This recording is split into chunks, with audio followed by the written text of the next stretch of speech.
ആപ്കി അദാലത്തിൽ സിംഗർ കുമാർ സാനുവിന്റെ മേലുള്ള അടുത്ത കുറ്റാരോപണം ഇദ്ദേഹം ഒരു നടനാണ് എന്നുള്ളതാണ്. ജനങ്ങൾ താങ്കളുടെ മേൽ വളരെയധികം സ്നേഹം വെച്ചിട്ടുണ്ട്, താങ്കളെ ഒരു വലിയ സ്റ്റാർ ആക്കിയിരിക്കുന്നു, മനസ്സിൽ കുടിയിരുത്തിയിരിക്കുന്നു. പക്ഷെ ആ സിംഗിങ് പോപ്പുലാരിറ്റി യൂസ് ചെയ്യാൻ വേണ്ടി താങ്കൾ രാഷ്ട്രീയത്തിലേക്കും ഒരു കൈ നോക്കി. സത്യം പറഞ്ഞാൽ രാഷ്ട്രീയത്തിൽ എനിക്ക് തീരെ താല്പര്യവുമില്ല, ഇഷ്ടവുമല്ല. രാഷ്ട്രീയത്തിൽ എനിക്ക് ഒട്ടും തന്നെ താല്പര്യം. ഒരു കാര്യം ഞാൻ ഓർമ്മിപ്പിക്കാം. പറയൂ. കഴിഞ്ഞ പ്രാവശ്യം ഇലക്ഷൻ നടക്കുന്ന സമയത്ത് താങ്കൾ ഒരു പാട്ട് പാടി, അടൽജിക്കോ ദേക്കത്തോ ഐസാ. എനിക്കറിയാം നിങ്ങൾ ഇതിലേക്കാണ് വരുന്നതെന്ന്. എനിക്കറിയായിരുന്നു. ഞാൻ ഈ കാര്യം എന്തായാലും ഇവിടെ പറഞ്ഞേ പറ്റൂ. അതായത് എനിക്കിഷ്ടപ്പെട്ട ചില ഹീറോസ് ഉണ്ട് എൻ്റെ ജീവിതത്തിൽ. അവരെ എനിക്ക് വളരെ ഇഷ്ടമാണ്, അത് ഞാൻ സമ്മതിക്കുന്നു. എനിക്ക് അടൽജിയെ മാത്രമല്ല ഇന്ദിരാഗാന്ധിയെ ഇഷ്ടമാണ്. അവരെല്ലാവരും എൻ്റെ ജീവിതത്തിൽ എന്നെ ആകർഷിച്ചവരാണ്. അതായത് രാജീവ് ഗാന്ധി, അടൽജി, ഇവരെയൊക്കെ എനിക്ക് ഒത്തിരി ഇഷ്ടമാണ്. I can help. ഒരുപക്ഷെ ഇവരിൽ ആരെങ്കിലും ആ സമയത്ത് ഇന്ദിരാഗാന്ധി എന്നെ വിളിച്ചു പറഞ്ഞു, നോക്കൂ നിങ്ങൾ എനിക്ക് വേണ്ടി ഒരു ക്യാമ്പയിൻ നടത്തണമെന്ന് പറഞ്ഞു. പക്ഷെ ഞാൻ പ്രസംഗിച്ചതൊന്നുമില്ല, പാട്ടുപാടി, അത്രേ ഉള്ളൂ.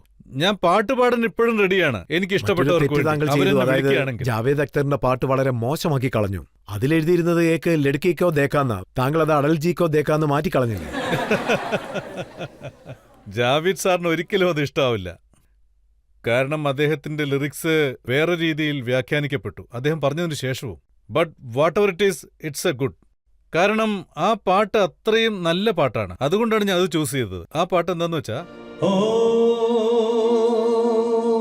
एक लड़की को देखा तो ऐसा लगा,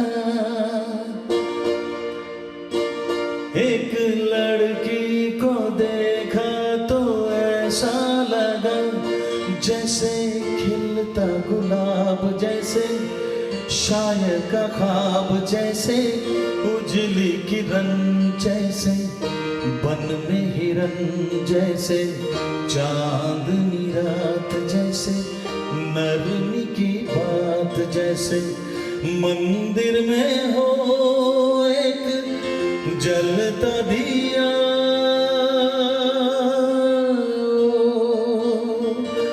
एक लड़की को देखा तो ऐसा लगा.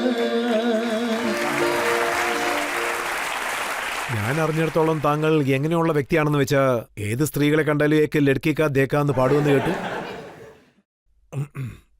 അതായത് ഞാൻ ചിന്തിക്കുന്നത് എന്താന്ന് വെച്ചാൽ, किसी से तुम प्यार करो तो फिर इजहार करो, कहीं ना फिर देर हो जाए, कहीं ना फिर देर हो जाए, किसी पे एतबार करो तो फिर इकरार करो, कहीं ना फिर देर हो जाए, कहीं ना फिर देर हो जाए. अरे यही तो दिल चुराने का अंदाज होता है. हाँ, किसी से तुम प्यार करो तो फिर इजहार करो, कहीं ना फिर देर हो जाए, कहीं ना फिर देर हो जाए, किसी पे एतबार करो तो फिर इकरार करो, कहीं ना फिर देर हो जाए, कहीं ना फिर देर हो जाए. और यही तो दिल चुराने का अंदाज होता है. എന്റെ കാഴ്ചപ്പാട് ഇങ്ങനെയാണ്. അതിനെ ഒന്നും ചെയ്യാൻ കഴിയില്ല. നിങ്ങൾ കൊൽക്കത്തയിൽ നിന്ന് ബോംബെയിലേക്ക് യാത്ര ചെയ്തപ്പോൾ അതിന്റെ ഇടയിൽ പ്രണയം, അതായത് നിങ്ങളുടെ പേഴ്സണൽ ലൈഫിൽ, സോറി, ബട്ട് നിങ്ങൾ അതിനെപ്പറ്റി വല്ലതും പറയാൻ ആഗ്രഹിക്കുന്നുണ്ടോ സാർ? പ്രേമോ? എന്റെ പാട്ടിൽ തന്നെ ഒരുപാട് പ്രേമമുണ്ട്. എന്റെ മക്കളോട് പ്രേമമുണ്ട്. ഒരുപാട് പ്രേമം എനിക്കുണ്ട്. ശരിക്കും പറഞ്ഞ ആഷിക് സിനിമയിലെ സോങ്ങുകൾ ഇപ്പോഴും കേൾക്കുന്നുണ്ട്. യെസ്, അത് തന്നെയാണ് ചോദിച്ചത്. യെസ് സാർ, അവർ ചോദിക്കുന്നത് എന്താണെന്ന് വെച്ചാൽ ഇതിന്റെ നടുക്ക് നടന്നൊരു പ്രേമമില്ലേ, അതിനെക്കുറിച്ച് പറയാനാ. ഓഹോ, ഇത് കുറച്ച് ബുദ്ധിമുട്ടുള്ളൊരു കാര്യം തന്നെയാണ്. सांसों की जरूरत है जैसे जिंदगी के लिए, बस एक सनम चाहिए आशिकी के लिए. हाँ, एक सनम चाहिए